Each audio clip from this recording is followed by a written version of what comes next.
Arunachala Shiva, Arunachala Shiva, Arunachala, Arunachala Shiva, Arunachala Shiva, Arunachala Shiva, Arunachala. தேடாதோற்றனல் திருவருணிதியக தியகம் தீர்த்தருள் Arunachala தைரியமோடு முன் மெய்யக நாடையான் தட்டழிந்தேனருள் அருணாச்சலா தொட்டருள் கைமை கட்டிடாய நிலையான் நஷ்டமாவேனருள் அருணாச்சலா தோஷமினியாக தோடொன்றையரும் சந்தோஷமொன்றிடருள் அருணாச்சலா நகை கிடமிலை நின் நாடிய எனை அருள் நகையிட்டு பார் நீ அருணாச்சலா நாணிலை நாடிட நானாயொன்றி நீ தாழ்வாய் நின்றேனை அருணாச்சலா நின்னெறிகெறித்தனை நீராக்கிடு முன் நின்னருள் மழை பொழி அருணாச்சலா நீ நானர புலி நிதங்களி மயமா நின்றிடு நிலையருள் அருணாச்சலா நுண்ணுருவுனையான் விண்ணுரு நன்னிட எண்ணலை இருமென்றருணாச்சலா நூலறிவறியா பேதையனென்றன் மாலறி வருத்தருள் அருணாச்சலா நெக்கு நெக்குருகியான் புக்கிட உனை புக நகன நின்றனை அருணாச்சலா நேசமில்லனக்கு உன் ஆசையை காட்டி நீ மோசம் செய்யாதருள் அருணாச்சலா அருணாச்சல சிவ அருணாச்சல சிவ அருணாச்சல சிவ அருணாச்சலா அருணாச்சல சிவ அருணாச்சல சிவ அருணாச்சல சிவ அருணாச்சலா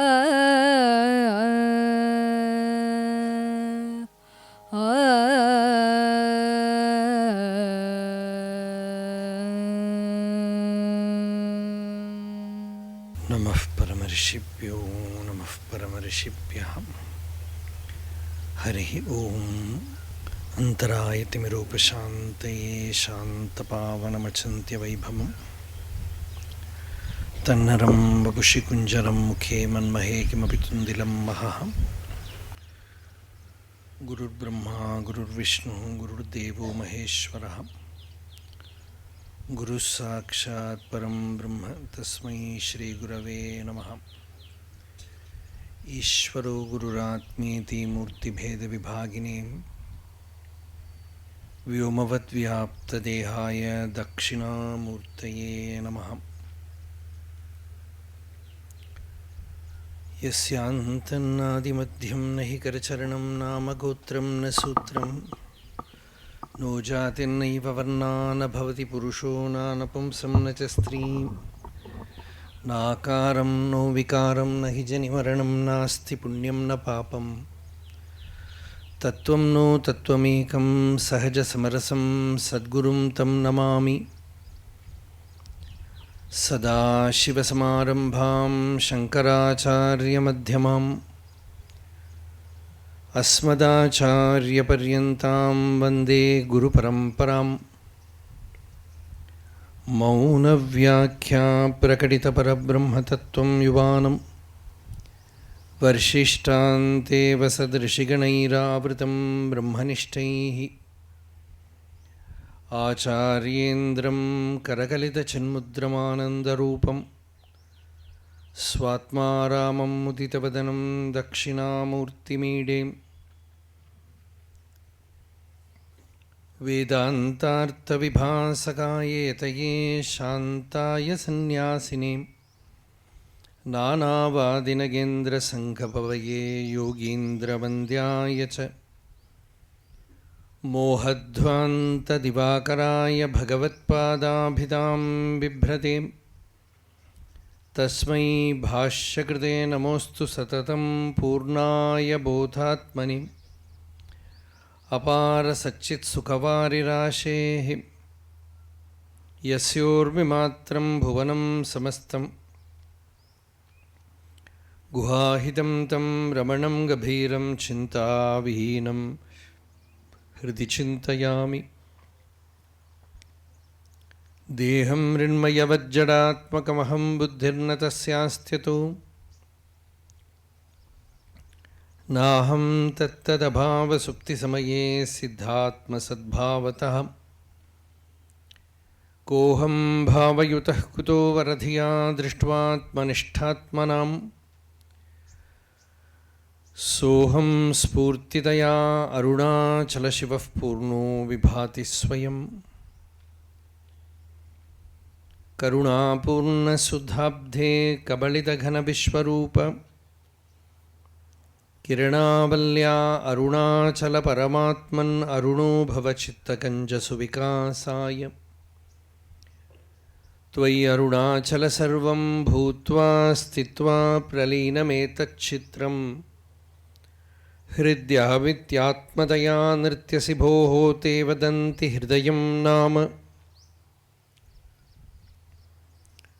अहमिति कुत आयातीत्यन्विष्यान्तः प्रविष्टयात्यमलधियाम् अवगम्य स्वं रूपं शाम्यत्यरुणाचलत्वयि नदीवाब्धौ त्यक्त्वा विषयं बाह्यं रुद्धप्राणेन रुद्धमनसान्तस्त्वां ध्यायन् पश्यति योगी दीधितिम् अरुणाचलत्वयि महीयं ते त्वयि अर्पितमनसा त्वां पश्यन् सर्वं तवाकृतितयां सततं भजते अनन्यप्रीत्या स जयत्यरुणाचलत्वयि सुखे मग्नः शोणप्रभं सोमकलावतंसं पाणिस्फुरत्पञ्चशरेक्षुचापं प्राणप्रियं नौमि पिनाकपाणेः कोणत्रयस्थं कुलदैवतं नहं नमामि यामिनीनाथलेखालङ्कृतकुन्तलां भवानीं भवसन्तापनिर्वापणसुधानदीं चूडोत्तंसितचन्द्रचारुकलिकाचञ्जत्शिखाभास्वरो लीलादग्धविलोलकामशलभश्रेयो दशाग्रे स्फुरन् अन्तःस्फूर्जतपारमोहतिमिरप्राग्भारमुच्चाडयन् चेतः सद्मनियोगिनां विजयते ज्ञानप्रदीपो हरहाम् योऽन्तः प्रविश्य मम वाचमिमां प्रसुप्तां सञ्जीवयत्यखिलशक्तिधरस्वधाम्नाम् अन्यांश्च हस्तचरणश्रवणत्वगादीन् प्राणान्नमो भगवते पुरुषाय तुभ्यम्।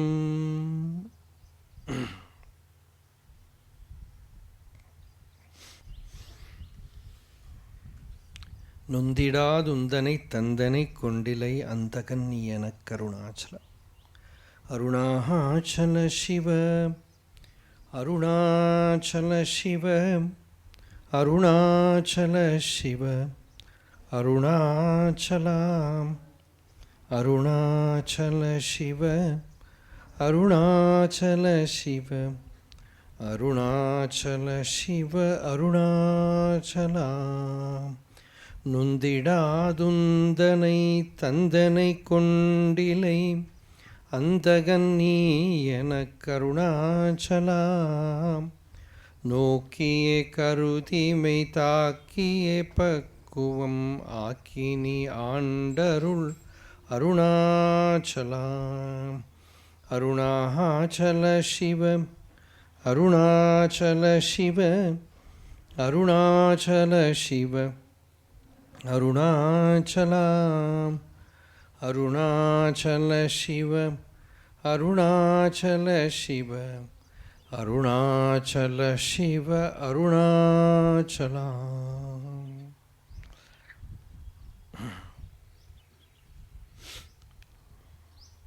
The entire Arunachala Aksharamanamalai is a song on the power of Arul, that is grace. The last song which we saw yesterday,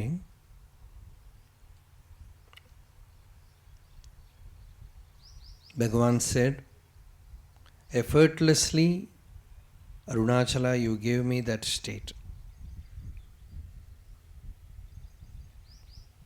And in that process, Antaganni Yanakku Arunachala, you brought an end to my worldly existence, the Jiva Bhava, the ego, the individual sense. So the stress is on nondidadu, without any rigors, without any rigorous penance. Or you can say, putting an end to all my worldly sickness. No, in Tamil means sickness, disease.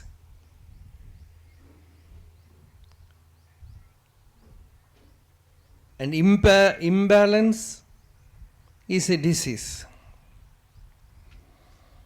The whole trouble in Ayurveda, they say, what is disease? It is imbalance. The kapha, vata and pitta in imbalance becomes disease. So to spiritually, not to abide in one's real nature is imbalance, insanity.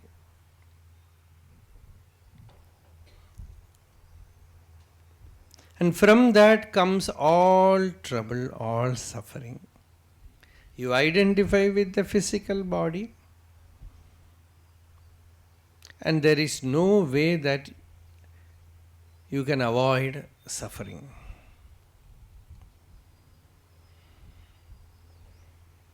Because the very nature of the body is change.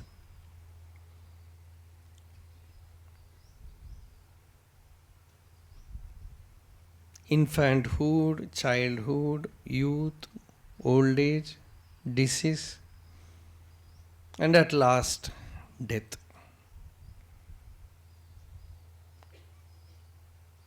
Which are you going to avoid? This will constantly, this change is happening in the body. And there is no, with all our scientific pride, we have not found a way to have a perfect body. Somebody from a yoga institution came to Bhagavan, a well-known yoga institution. And he told Bhagavan, we have read somewhere in a literature, yogic literature, that you should have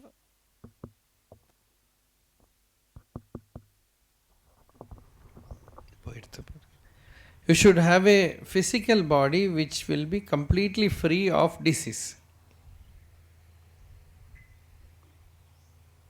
Vijnanamaya Sharira, that is what they call. The body itself is Vijnanamaya, full of knowledge. And he perhaps misunderstood it as body which will not court disease. And in that body only realization can happen.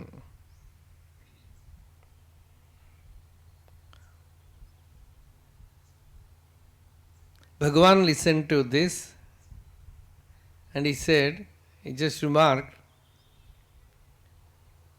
Odambe oru vyadhi oi. Bhagavan's usual language is, he will call oi. It's a respect actually. He said, this very body itself is a disease. If some disease comes to it, you should say disease has occurred to disease. Vyadhikku vyadhi vandirukkudu. It is not that Bhagavan is condemning the body. Actually, Bhagavan wrote many songs, many herbal Ayurvedic poems on many herbal medicines like Kadukai.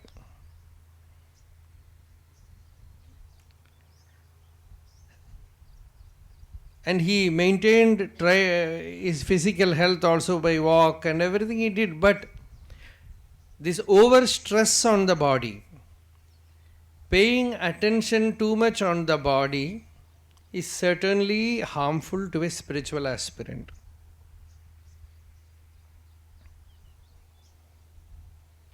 And considering realization, conditioning realization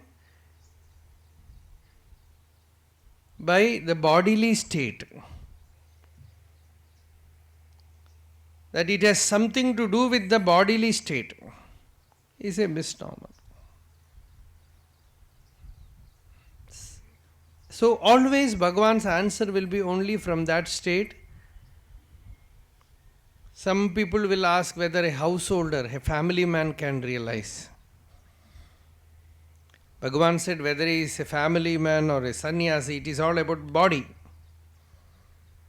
Realization has nothing to do with the body, because the self is here and now. It is real now. It is yes sakshat aparokshat brahma. The Upanishad says aparoksha. Amaroksha means immediate, direct. Sakshat, direct, now, here, as your own very being. So it will not demand anything from you because it has nothing to do with prarabdha. Somebody asked Bhagavan, Bhagavan, can prarabdha put a obstacle for realization? Bhagavan said it is impossible.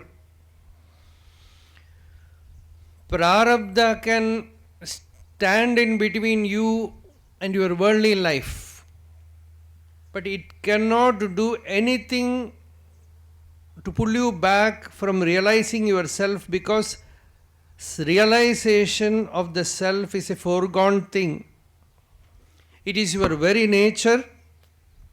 It is the only spot where you have free will. Because the very nature of the self is freedom. If it is conditioned by destiny or your effort or your horoscope,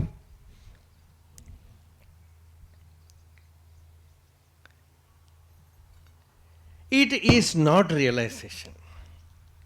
So Atma-jnana is actually the simplest of the simple. It is the most simplest thing, and our Guru Bhagavan has said, Aye ati sulabham atma vidyai. Bhagavan said Atma Vidya is very, very simple. Nundidad. Bhagavan said without any effort, without any struggle, without any pain, Arunachala gave me that state.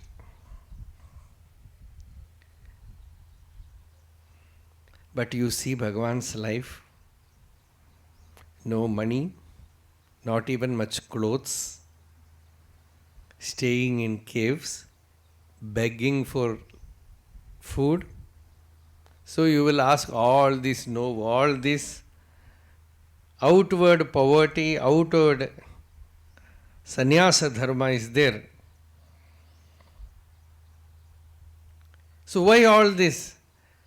That is to ward off worldly life. It is not for realization. It is realization is very simple. To give up the non-real, all the effort is being done.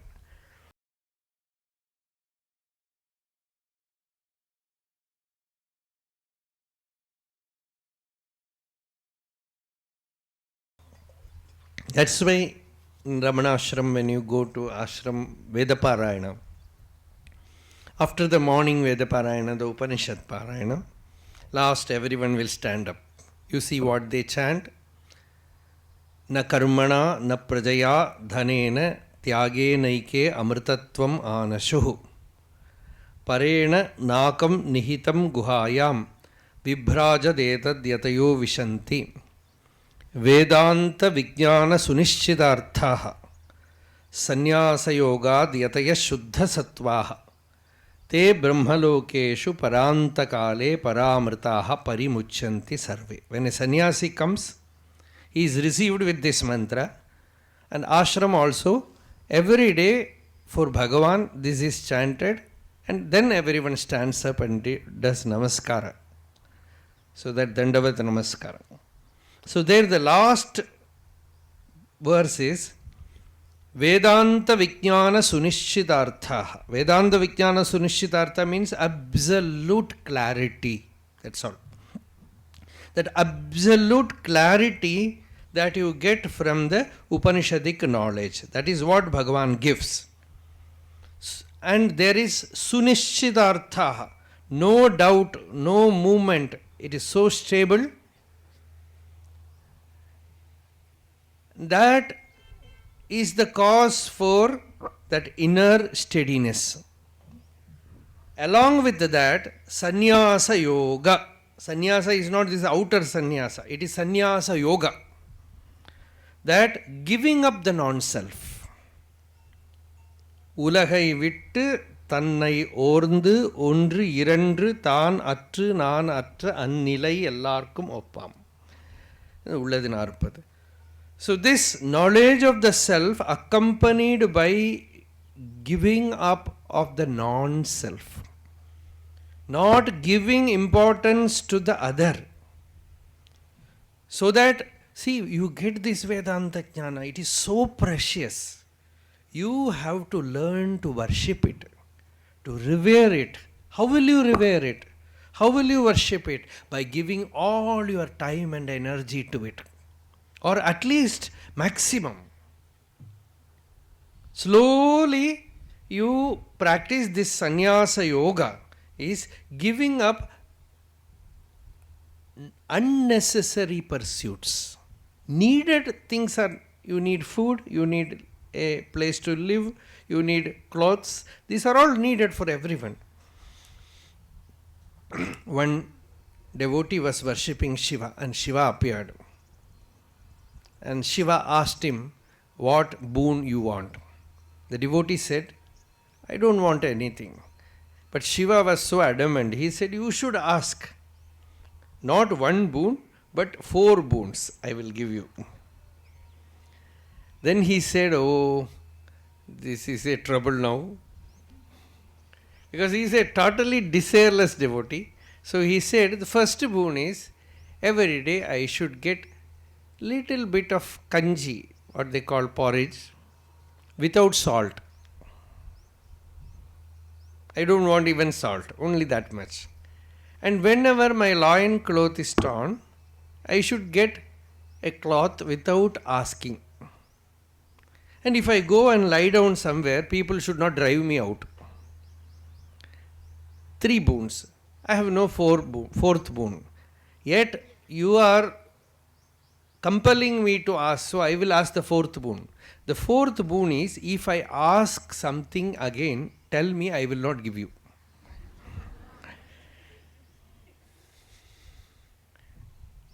I might ask you, because I am a human being, the mind is full of desires, it will again ask Bhagavan, God, you give me this, you give me that. Then you should get, because satisfying desires is the most dangerous thing, and the God who will give you, fulfill your desires is also a dangerous God. So he said, you tell me, I will not give you. So this is 4 boons. So, nondidadu undanai tandu. That effortlessness in spiritual life comes from the knowledge of the self, which is effortless, which is not time bound. One day somebody asked Bhagavan, how much time it took for you to realize the self? First Bhagavan said, first the fear of death came. Then the doors were closed, I was lying straight.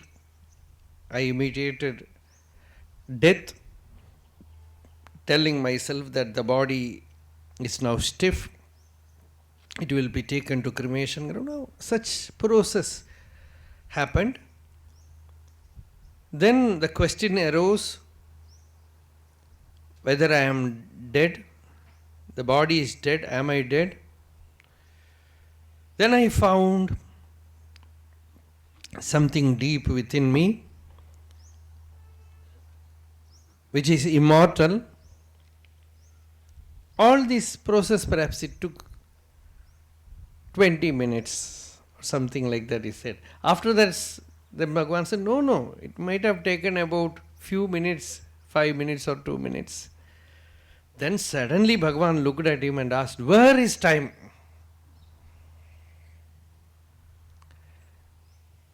Is there any time employed in that? Time is needed only for other things, for karma, for action. For jnana, time is not needed, because to be yourself, what time is needed? There is no time when you are not that. When time comes in, action enters. When your own nature, swabhava, is involved, then the result produced will be samsara only. You will have some experience, some pleasure or pain. But the knowledge of the self is neither pleasure nor pain. It is not the fruit of your action. It is your very nature. It is sahaja. You can recognize it now here. It is within you as I. Even in a dark room you sit. This self-effulgence alone is available. In the dark room, the body is not known. Others who are around are not known. But you have this experience of your own existence as I. See, this is a very simple yukti. Uktiyam kuttinale umayanum aintu kosham. Bhagavan says this reasonings given by the Vedas. This is one reason, very simple reasoning, which can turn your attention towards the ever experienced awareness, chit, which is available in you as aham, I. You sit in a dark room, perhaps that is why they select all the caves, the dark caves, so that you will not even look at your body. You have the experience of swabodha. Vilakkinai vilakkai virumbadadu pol. In Atma Bodha, Shankaracharya says, Swabodhe na anya bodhe cha bodharupataya atmanaha na deepasya anya deepe cha yatha swatma prakashane. You don't need another lamp to illumine a lamp. So too you don't need anything else to illumine your own awareness, your own existence as I. See, just catch hold of this one reasoning. Self-enquiry is yours. Swabodhe na anya bodhecha. So there is no, it is, knowledge of the self is effortless. Giving up of ignorance is so effortless. See, I will give you a very beautiful example. Shankaracharya's wonderful disciple Sureshwaracharya has given this example. Recently we were discussing that. Sureshwaracharya says, giving up this body awareness is very simple. It's a great adventure of ignorance that you are able to maintain it. It is a great adventure, circus, great feat that you are constantly able to maintain it, maintain the thought that you are the body. And he gives the example, it is like keeping a small nellika, gooseberry, or a small badam, what they call, almond, in your nose, without falling. Nasa badaravat. Like that, keeping a ball in your nose and not allowing it to fall, with so much effort, you are keeping the body awareness. See how they put it? They don't say giving up body, dehatma bhava is very difficult. They say it is so easy, like allowing the ball to fall. You with all your effort, see, you need too much effort to convince you that you are the body. All the doctors, all the medical research, all the schools, all the college, all the academics, everything are there, and your father, your mother, your wife, your husband, your children, your friends constantly asking, how are you? They are not asking about who are you. The moment they ask how, you start telling. Little bit sugar is there, little bit BP is there, little bit this is there, that is there. Thus, collective mutual hypnosis. With so much effort, so much knowledge, so much schools, college, university, books, computers, you are keeping this ball in your nose. With all that effort, one day it will fall. In death it will fall. And even if you try to recollect your body in last birth, it is impossible. You cannot recollect the body which you had when you were 5 years old now. Not impossible, not possible.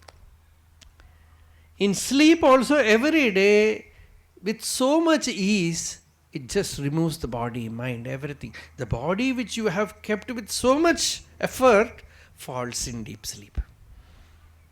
And every day the self within is declaring you that I am absolutely free of the body, mind, ego, world, everything. Niralogam tannaye palagu. In Devikalotram, Bhagavan says, that state which is revealed to you in deep sleep, devoid of the body, the mind, the ego, you just recollect, meditate on that state. Either you get a samadhi experience in the daytime, meditating, you have that samadhi experience, then you recollect that state and keep it aware that state, that naked state which you had a glimpse. Many used to get such a glimpse in Bhagavan's presence. One look from Bhagavan, they used to see themselves absolutely naked. That is maunam, that is bodiless, mindless, egoless. And that state, you recognize that is me. That is my real nature. That Chidakasha is me. You have to recollect. Or you can also do, the one is the path of meditation, the other is path of vichara, where every day you have this sushupti, deep sleep. You recollect it. You have to do a little bit sadhana. Suppose you wake up in the middle night from deep, profound sleep, sit there and just ask this question, few minutes, few moments ago, what was that?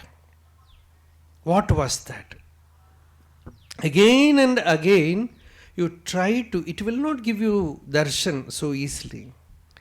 You again and again knock the door of the transcendent with the intellect. And one day it will open. One day you will see that state. Because the intellect, the buddhi, has the power to see the beyond. Buddhi grahyam atindriyam. That atindriyam, that transcendental can be, you can peep into that state and get a vision of that naked Nakkana in Indranaya Arunachala. The state where there is absolute nakedness. That is the no covering of the body, no mind, nothing. There is a dip into the refreshing wholeness. That Chidambaram. You will see that is your state. Every day the inner being is giving you the experience and declaring Tattvamasi. You only fail to recognize it in your, hold it in your being. So what you have to do is to hold it in your being, or at least tell yourself that I am not the body, I am not the mind, I am not the ego. I am that pure, immortal Chaitanya, that Shuddha Chit. Then slowly the mind will absorb it. You don't need to put effort to know the self, because the knowledge of the self is ever with you. The only thing that you have to do is to give up holding the unreal, non-existing, and just be still, be quiet. That is what Arunachala gave Bhagavan, and Bhagavan is telling here, Nundidadu Undanai Tandu. It is not to Bhagavan, for everyone, without any struggle, Arunachala has given himself, Tane, as the self. And now, Andaganniyanak Arunachala, he has to put a conclusion, a full stop to the holding of the non-unreal. The more and more you give this luggage, this weight, this holding on to other things, aparigraha. In Bhagavata there is a story that an enlightened master, Dattatreya, the great jnani, once a king meets him. This king is a great grandfather of Sri Krishna. His name is Yadu. He was also a very ripe person, hence the moment he saw a realized being, he understood. He saw Dattatreya from a distance, and you know how he understood? He found that amidst the crowd, this single form is so blissful. Seeing his bliss, his ananda, his peace, his tranquility, this emperor goes to him and asks, Swami, how are you so happy? What is the secret of your ananda? Bruhi atmani ananda karanam. I know you are asparsha yogi, sparsha vihinasya. There is a yoga which Gaudapadacharya says, which is the teaching of Bhagavan also. He says there is a simple yoga, the yoga of touchlessness. It is asparsha yoga, the yoga of touchlessness. You don't touch anything. The body is there, don't touch it. The mind is there, don't touch it. World is there, don't touch it. Some pain is there, don't touch it. The ego is there, don't touch it.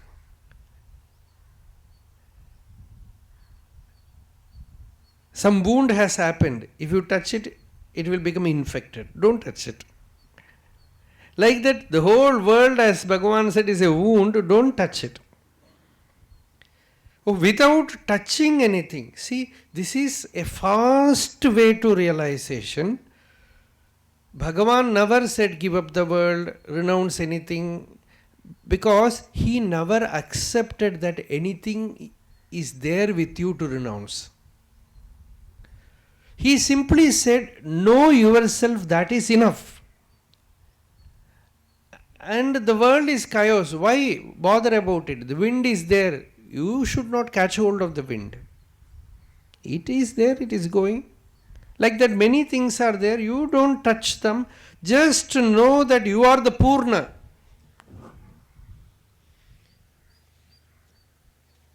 Just know that you are the infinite and live amidst all these dreams. Don't touch anything. So in that yoga of touchlessness, Dattatreya is moving about in that profound peace, contentment, great santushti, tripti. So this king approached him and asked for Upadesha.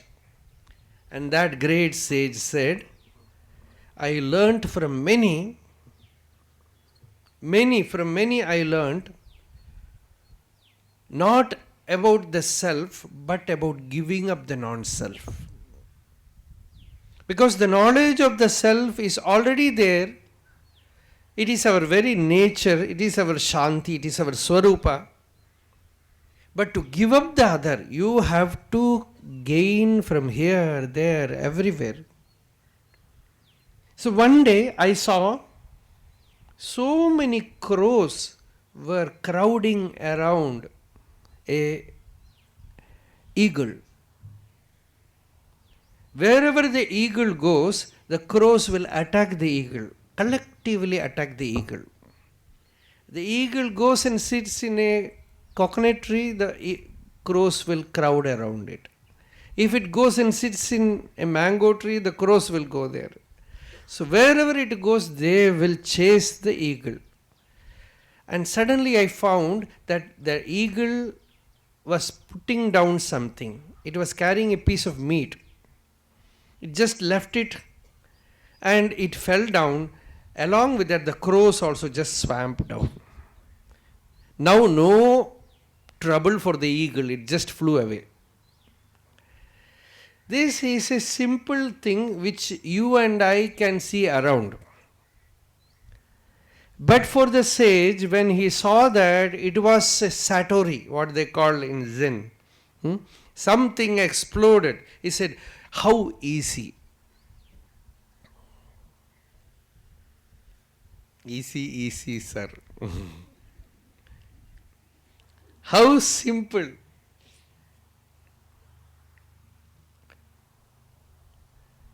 Just you have to give up that sound.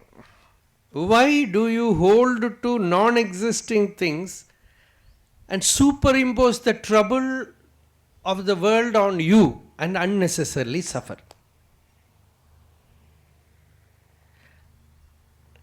And you go to this person, that person and ask how to solve my problem. They are sitting there because only by giving advice to you, their problem will be solved.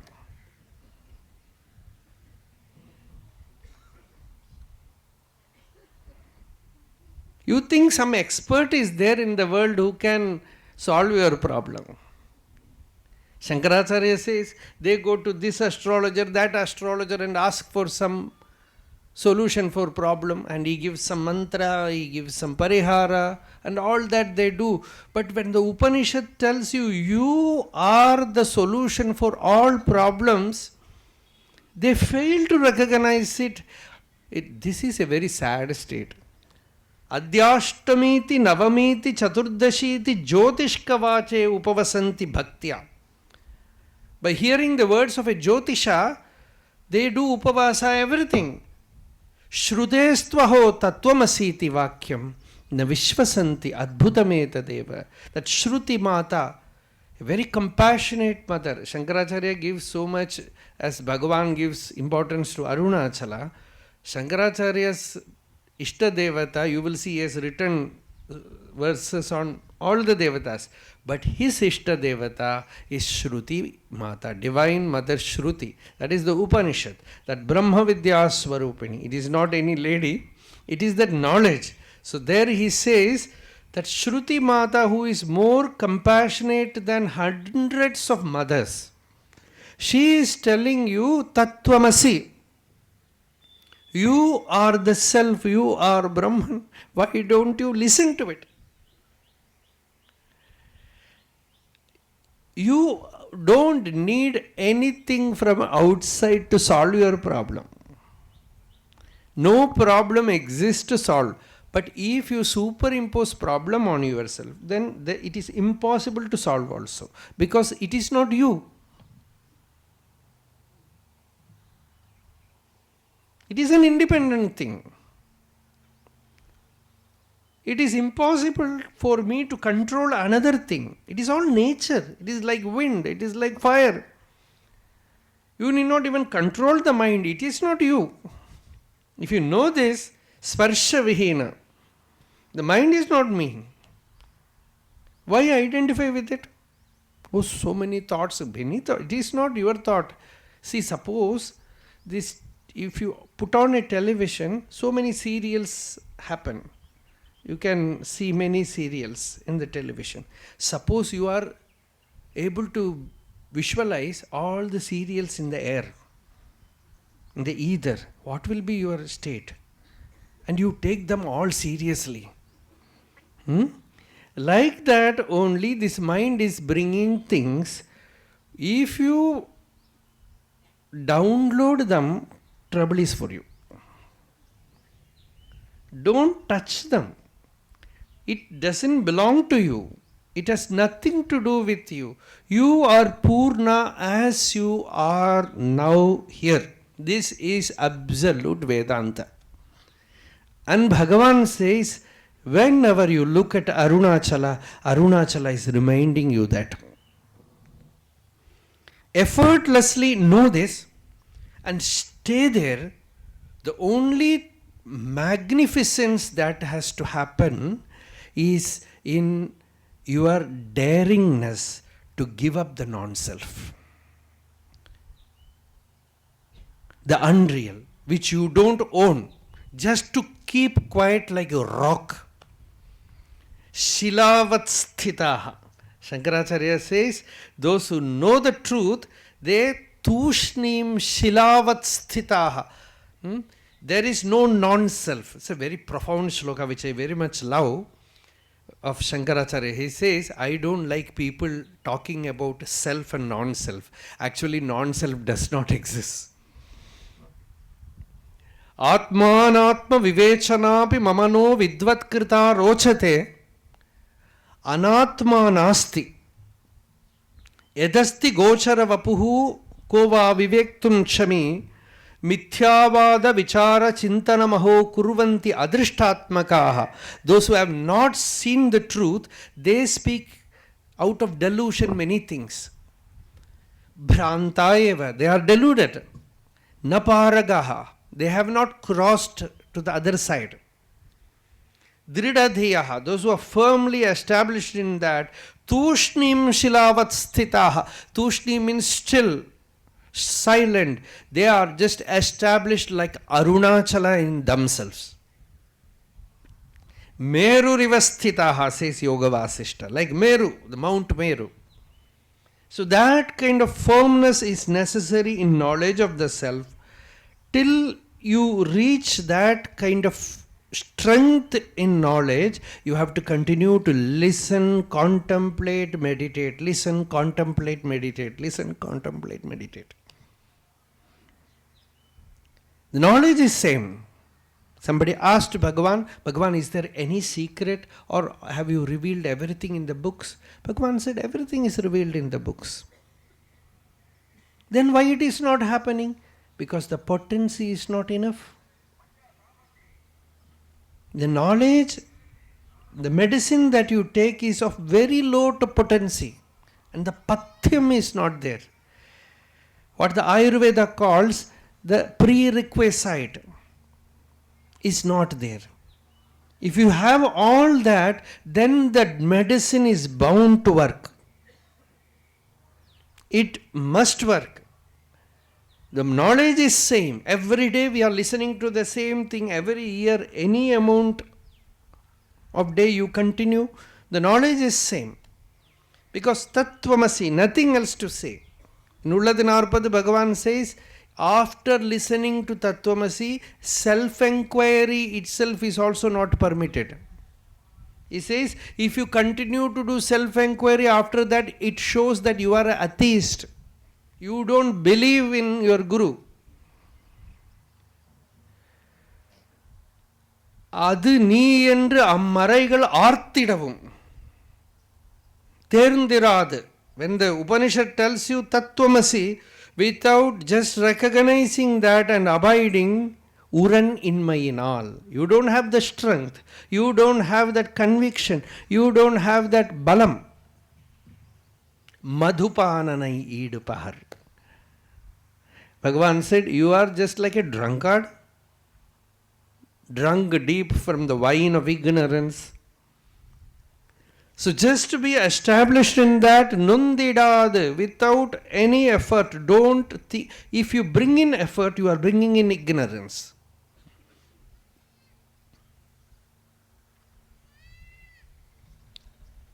The only thing that you have to do is to give up outwardly, not holding to anything, no right on anyone.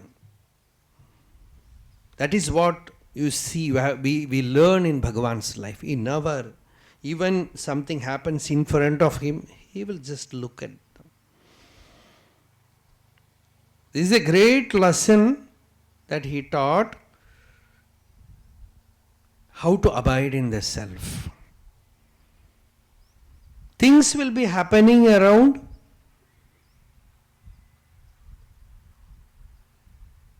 தான் இருக்க வேண்டிய இடத்தில் தான் இருந்தால் நடக்க வேண்டியதெல்லாம் தானே நடக்கும். If one abides in the spot where one has to abide, things will happen around. So, nundidadu undanai thandu. Arunachala has given himself to you and me and everyone, as he has already happened within us as our very being, as our existence. Andaganniyanak Arunachala, you brought an end to my worldly life, O Arunachala, to my life based on ignorance, O Arunachala. The life based on ignorance is the only obstacle to abidance in that state. The more and more you give up that. See, with pure gold, Ramakrishna used to say, with pure gold you cannot make an ornament. You need a little corruption with copper, something else. With pure gold, you cannot make an ornament. Like that, with pure knowledge, worldly life becomes, you see in Bhagavan's life, he cannot put a signature. He cannot declare that I am this, I am that. Any identity card is impossible. Aadhaar card is impossible.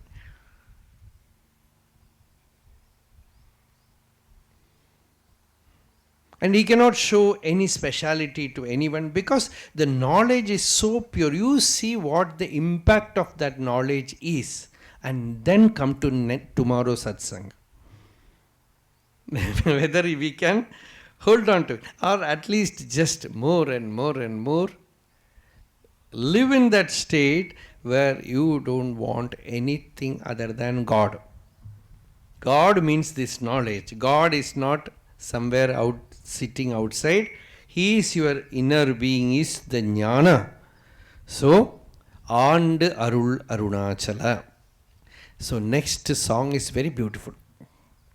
Suppose if we say to Bhagavan, Bhagavan, it's okay that giving up everything, but I am trying.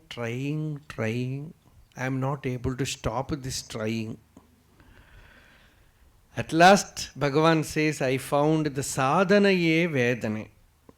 The sadhana itself has become a vedana with me, with pain. So how to be free of this? You are my mother, you are my father, you are my brother, you are my guru, you are my uncle, you are my aunt. Trinavakarsar Devaram, he says, Mamanum Mamiyum Ni. Everything is you, O Ishvara. So I have taken refuge. Now you should take care of me. Nokkiye karuti mei takiye pakkuvam aaki ni aandu arul Arunachala. First you give your vision, glance. Bathe me with your amrita drishti, nectarine look, by your gracious look, nayana diksha. Then karuti, bhava diksha. The Guru need not be near. If you enter his bhava, actually the yogic texts they say, Guru takes the disciple into his bhava garbha. He is a mother. He becomes impregnated with the disciple in his heart. It's bhava garbha. Then he gives him out as realized being. So this is no karuti. By keeping the disciple, holding the disciple in the heart, mei takiye, then a deep impact comes on him, sparsha diksha. Mei means body, takudal actually means giving a hit.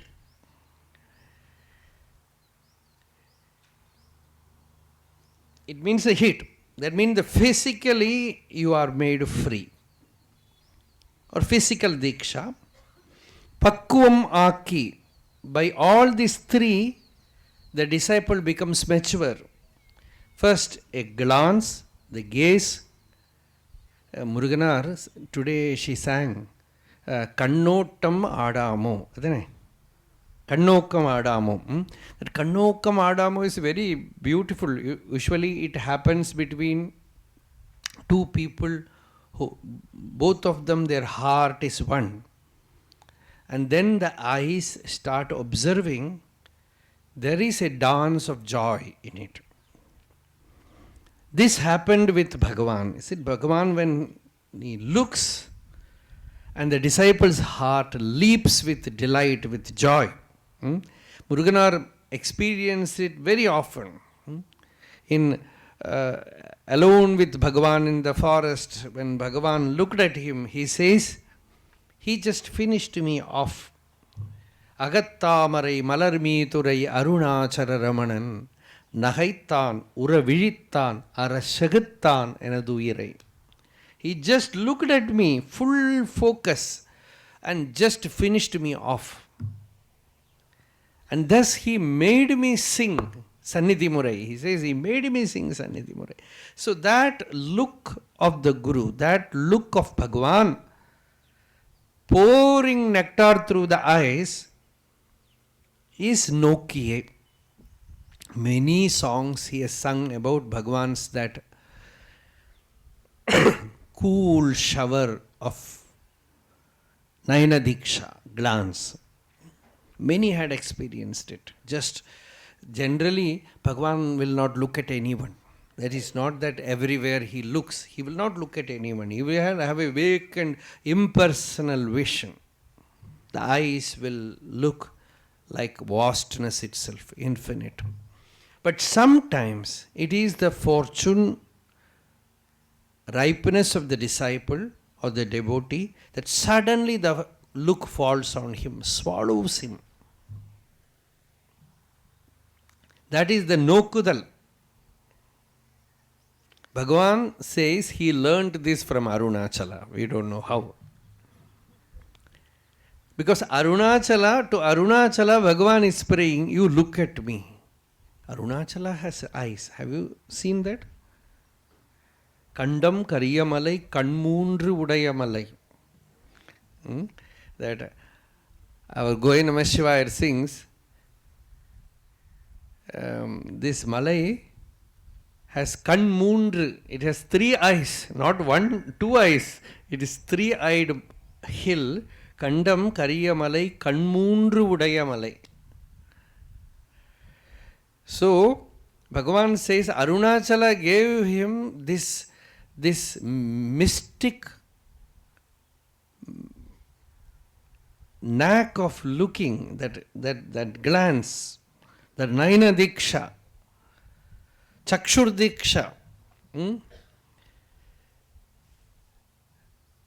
Viksham me disha chakshushim sakarunam divyaihi shiram prarthitam Shambho Lokaguru Madhya Manasah Saukhyopadesham Kuru. Shankaracharya gives the same way song in Shivananda Lahari. He tells Kala that Sri Shailam, Mallikarjuna Swami, to that Shiva he says, Viksham me disha chakshushim. Give me that chakshur diksha. Look at me.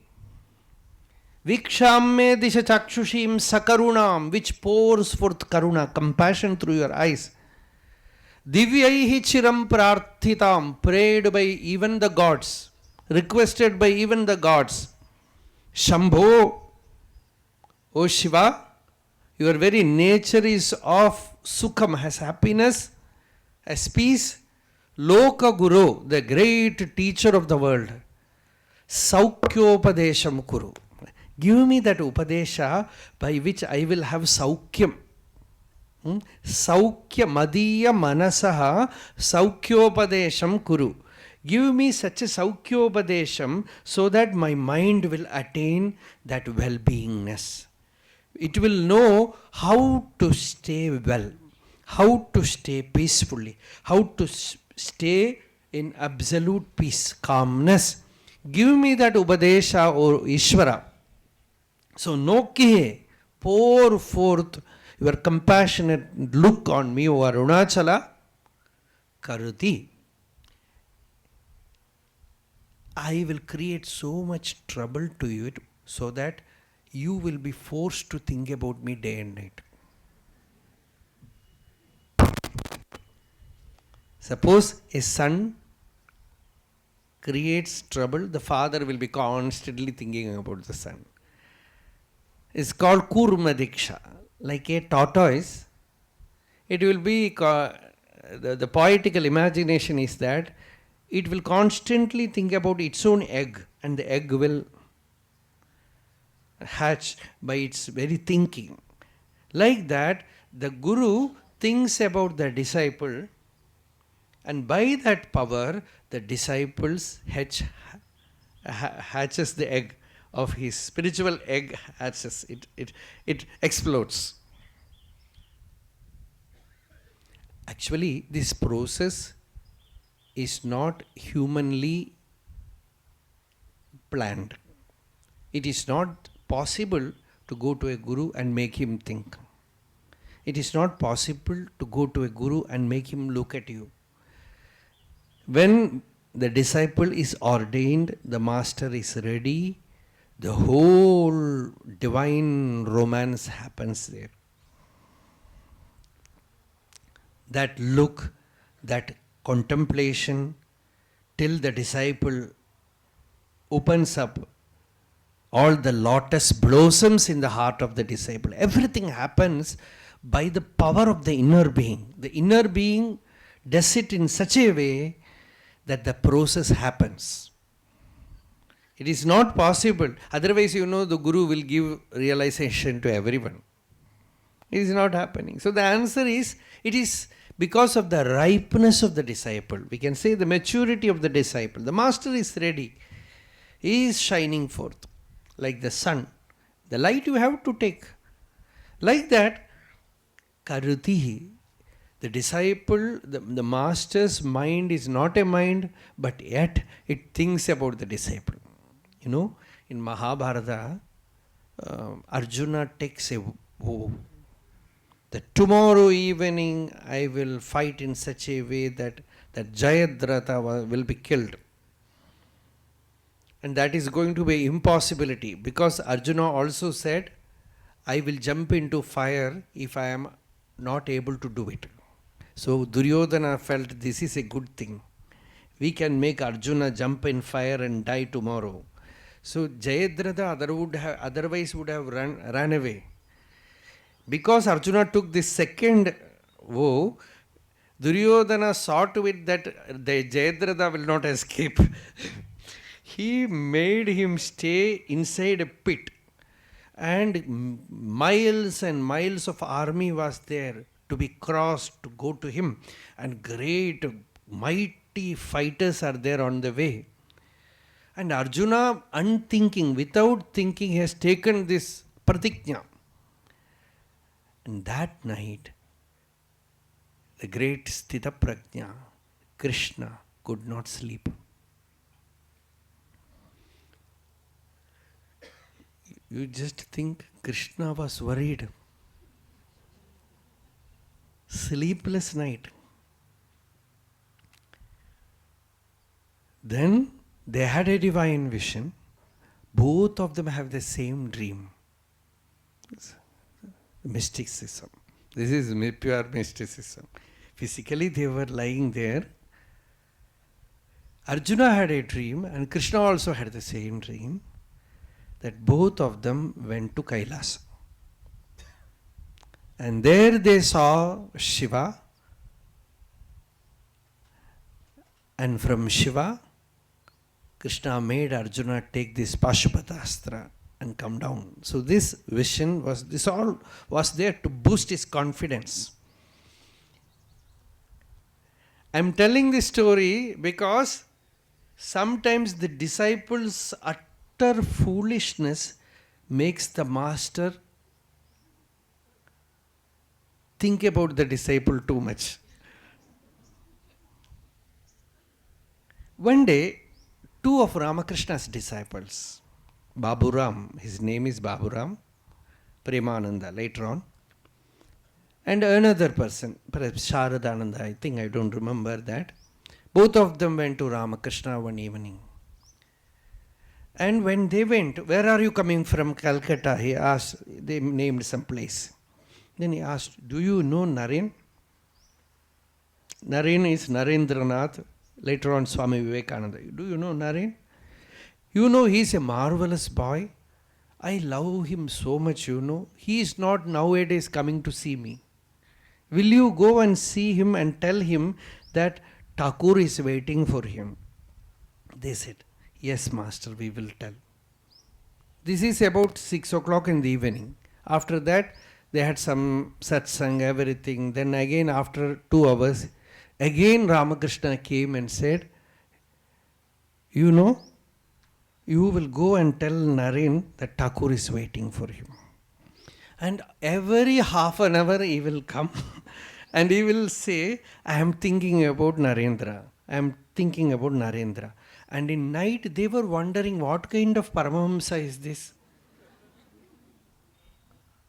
Whole night talking about a boy. And he said he had a upper cloth. I took that cloth and just squeeze it like this. Squeezing it like this, he said, my heart is so much paining because of my separation with him. Can you please tell him to come as soon as possible? So this is Karati. Bhagavan will not express like that, but someday Bhagavan will talk about some person so many days we have not seen. Daivarata. Suddenly Daivarata appears. It's just like magic. Daivarata has started from Nepal and coming towards Bhagavan perhaps after 6 or 7 or 8 years is coming. That day Bhagavan thinks about Devarata. So many days we have not seen him. Suddenly Devarata is there.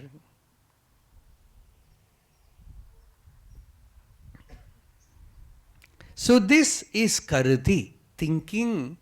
The mind of the master is Chit Shakti. It is not mind. And the bhava that arises in it about the disciple, the intensity of bhava. To that intensity, the disciple is bathed in spiritual experience. So that is what Bhagavan calls Karati. Bhava Diksha. Nokiye Karati, Meitakiye. The first is through the eyes, the second through the bhava, the mind, the third is through the body. Sparsha Diksha. That is very rarely, Bhagavan's case, Annamalai Swami had that blessing. Once he was taking bath, Bhagavan was taking bath, they were all around him talking about some story, and they were asking Bhagavan, these people take these drugs, ganja, and they do all kind of, out of intoxication, they will sing and dance, and Bhagavan was imitating that. And thus imitating, Bhagavan just put his hands around Annamalai Swami and gave him a small hug. And that is all. Annamalai Swami forgot everything, forgot the world, the body, everything, and stayed in that state. When he opened his eyes, nobody was there. Some few hours have passed. So this is Meitaki. Another thing is, the glance of Ishvara is on us, that we know when in our life the first sprout of spiritual longing comes. When the very sprout of spiritual longing happens, you know that Ishvara's glance has fallen on you. And the second thing is, in your worldly life, every moment you find an unseen hand. Aviknyata Sakha, that is what Bhagavata puts. The imperceptible friend appears before you in various forms, giving you a help here, there, everywhere. Then you find that you are in the bhava of Ishvara. His motherhood, his fatherhood is there around you. His parental care is there with you. And this physical touch of Ishvara you will feel when you go headlong towards worldly life. Suddenly he comes and gives you such a hit. Suddenly you suffer because it is like a beating from father or mother. Tayinul anbu vaittar, tandayul arivu vaittar. As Muruganar sings, as mother he gives you love, sometimes through father he gives you discipline. Gives you a hit, a beating. That you experience in life. Manikya Vachakar, Tiruvachakam, he says, I was going headlong in worldly life, constantly bragging, I, mine. Considering myself as this body, mind, with so much arrogance I was living this worldly life. Nadittu mannidai poyinai pala seidu. Whatever I did, it was all falsehood. Naan yanadu enum mayam kaditta vaayile nindru. By the ignorance of I and mine, moving about. Kazhariye thirivenai. Just like a cow, it frees itself from the chain and goes. Like that I just went out. Pidit, some unseen power caught hold of me. Munnindru, he stood in front of me. Otherwise I will go that way. Adit, he started giving me beating. That any worldly, after so much of worldly life, when we come to spiritual life, we will understand what it means. Beating. Adit. And when I start weeping, he will put a sugar pill in my mouth. Akaram titriya. I refused, I spat it out. It is the spiritual knowledge. It is the spiritual experience. He just gave a glimpse. I spat it out. He just thrust it again inside me. He says, see the story of grace. He says, he just thrust it, that sweetness of the Godhood, that God experience. He titriya. Titral means it is thrusting inside. Adbhudam, Adishayam Ariyene, that wonder of that grace, the sport of grace, how to express. So that the same way Bhagavan here says, Thakiye, by giving me a hit on the wrong path which I was taking, he came and stood. Who came and stood? Arumarai Thediya Parampurul.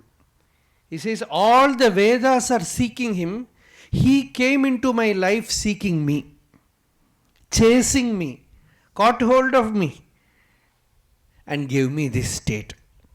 This is the story of grace. Pakkuvam Aki, he made me mature. He made me deserving. He made me ripe enough to receive the celestial cascading of grace. Pakkuvam Aki ni Andu Arul Arunachala. This is the process of Arul. This is the process of grace. This is Arunachala Aksharamanamalai. This is not Arunachala Aksharamanamalai. This is Arunachala Aksharamanamalai. Through words, Bhagavan is speaking about Arul, about grace. Everywhere, every song he says Arul Arunachala, Arul Arunachala, Arul Arunachala. So the story of Arul, the movement of Arul, how the Arul works in life, Bhagavan is revealing here. Nokiye, Karudi Meitakiye. It is what he has experienced. Pakkuvam Aki ni Andu Arul Arunachala. Now, Kutin. Pakkuvam Aki ni Andu Arul Arunachala. So, this is one of the most important song in Aksharamanamalai. It contains Bhagavan's Nokudal. It contains Bhagavan Karti, means his bhava has pulled us towards Bhagavan. Because Bhagavan chose us, we came to Bhagavan. It is not that we chose him. It will look as if we have chosen him, but it is the other way. Actually, his choice has made us choose him. Avan Arul Al Avan Tal Vanangi. Avan Arulal, by his grace, we are able to worship him. Worship his feet. So, Nokiye, Karuti, Meitakiye, Pakkuvam Aki, by making him Pakkuvam, mature, ripe. And Atkundu, means owning him. Arul, pour your grace, Arunachala. So this is a very beautiful song. Ripen me by your gracious look, by thought and by touch, so that my Jiva Bodha gets destroyed and I get liberated. Make me a fit slave of your feet and rule over me, Arunachala. Now, the rule is not generally in the ignorant state, the mind is ruling our life. Is it not? Whatever the mind feels, we does. And we call it freedom. Whatever I wish I should be able to do, that is freedom. Actually, freedom is otherwise. To be free of the mind is freedom. The power not to do what the mind wills is freedom. You just try that as a sadhana. When the mind desires, don't do it.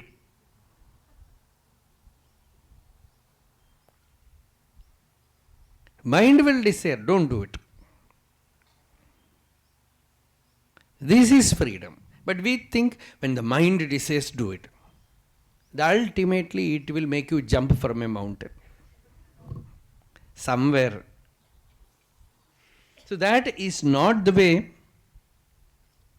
The mind is madness. The mind, Bhagavan says, is poison. When the poison reaches the head, the person collapses. When in a snake bite, especially, the village people say that the poison should not rush to the head. Once it rushes to the head, the person, you cannot save him. In Kerala, there is a story. One person was taken to a Vaidya, physician, who treats Vishachikilsa, poison healer. And they brought the person to the healer and they asked,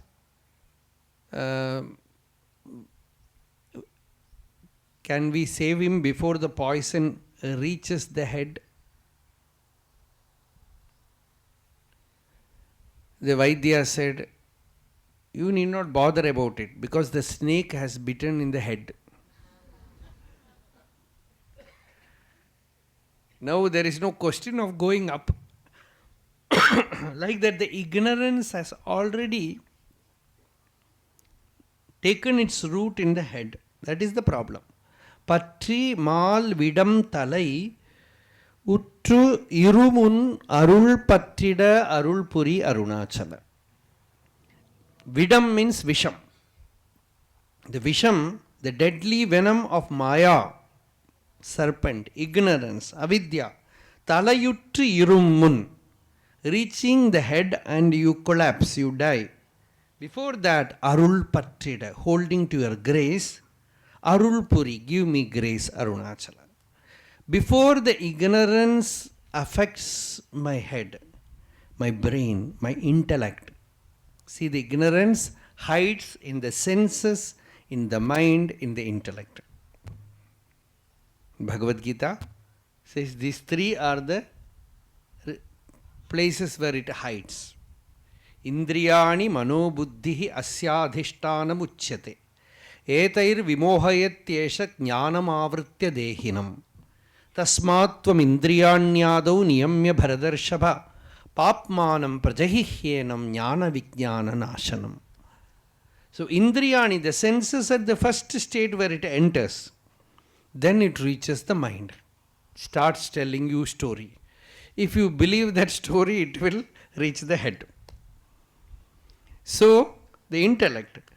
So, patri mal vidam talai utru yurummun.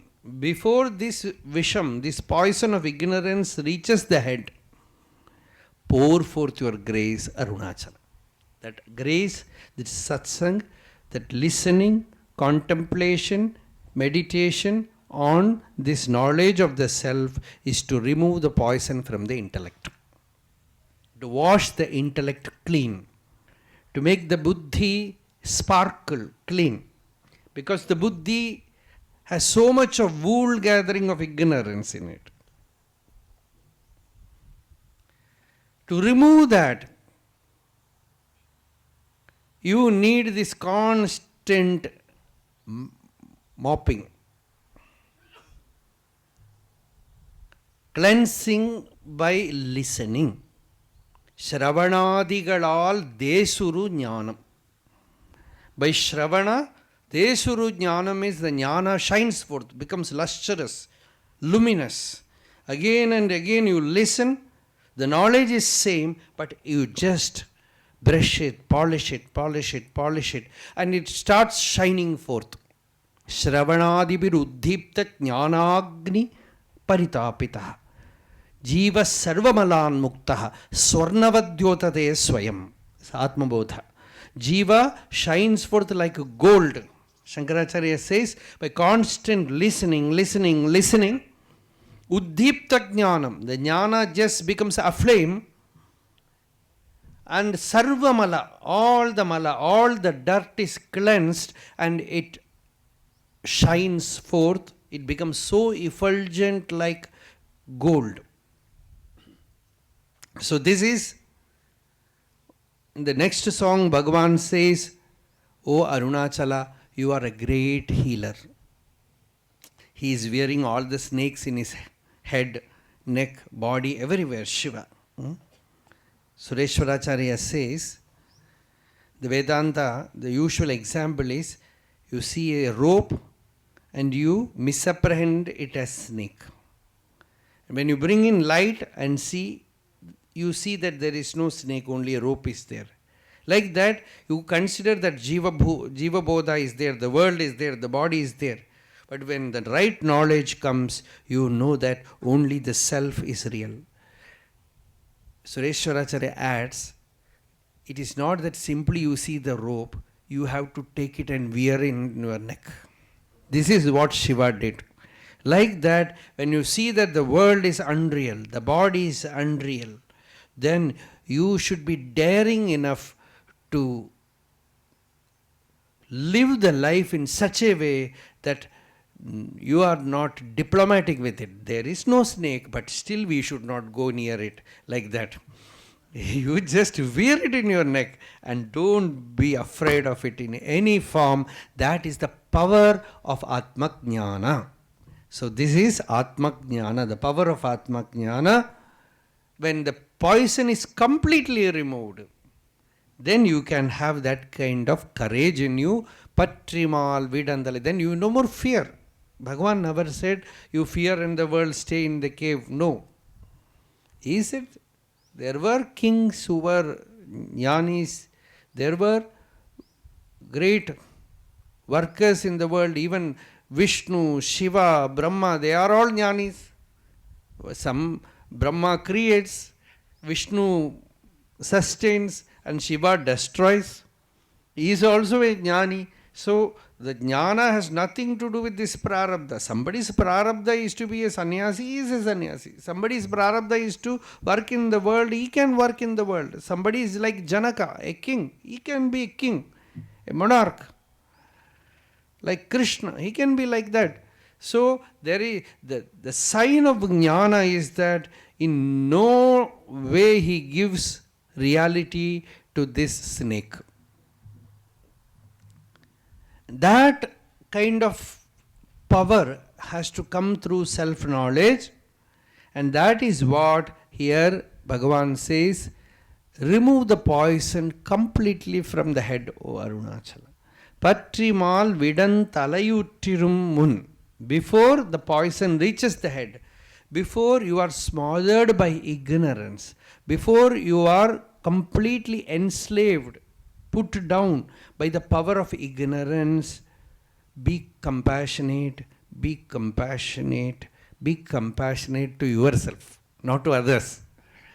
Show compassion to yourself, remove you, lift yourself from this drainage, this sewage of ignorance, this paj which Bhagavan calls by the knowledge of the self, and give the grandeur that you deserve to yourself. Give that magnificence of knowledge that can give you strength to your own inner being. This is the life-giving tonic that you need. This is the only thing which can nourish you, give you strength from the center. So that is what Bhagavan says here.